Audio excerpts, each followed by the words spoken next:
afraid to speak because their experience. So what you do is, if you have children, don't just, some people, unfortunately, with their kids, they just kind of put them into the school and, they'll look after them. Find out what they're doing, how they're doing it, and nip it in the bud if you see them doing that. Because there's still some teachers that are doing things like that.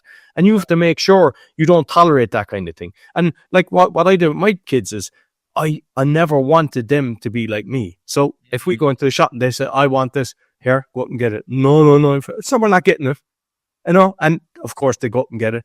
So like my youngest child, he's so confident, he's on school plays and stuff like that. He doesn't have that fear. But because I didn't hold his hand and keep him away and step in and protect him, because a lot of parents are trying to do that. So with your children, make sure that you don't allow them to have a fear either. It's simple compound effect of the things you do.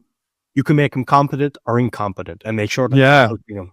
Yeah, I mean, essentially, you're creating an environment for people to be themselves. And I feel like if people aren't confident in speaking up for themselves, I think it's because they haven't been exposed to enough environments where they were able to feel comfortable in being themselves.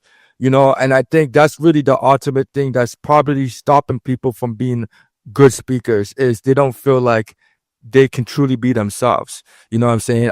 In this platform I've created, I feel like I can be myself. And I'm sure with the podcast you have created, you can be yourself. But when you're in an environment where you're like, people are berating you or doing this or that, it's really hard to speak up, right?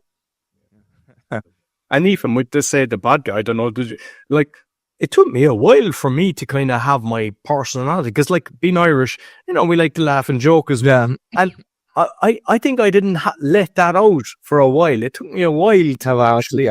And then I went on to, I think, is it Clubhouse, which is strange. I was competent at this stage. I went on to Clubhouse, but Clubhouse was like a radio.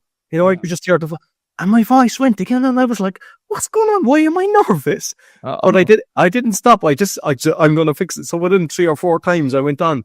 But because it was a different medium, same thing that you could be on TV or something like that. Yeah. And it's just like, it's a different medium, so you can get comfortable and watch. The thing is, I think once you can overcome something, you don't walk away and say, I can't do Clubhouse, I can't do radio, it's just not my thing. You just start saying, how can I make this work? And you just face it head on. Yeah. And not have a crutch as such. Yeah, no, man. I'm thank you for sharing your stories of just becoming a better speaker. Honestly, it's one of the reasons why I do this podcast, because I like the man that I'm becoming as a result of being consistent with the podcast. I find myself a lot more confident, and just also improving my ability to speak, which I find very important and near and dear to me, because I would like to transfuse this ability to other platforms, whether it's in real life or public speaking or wherever it may come through. But I know that doing these podcasts will prepare me for greater opportunities. So, before I head off with you, Roy, it's been a pleasure speaking with you. Honestly, like, you're very pleasurable, and I've learned a lot.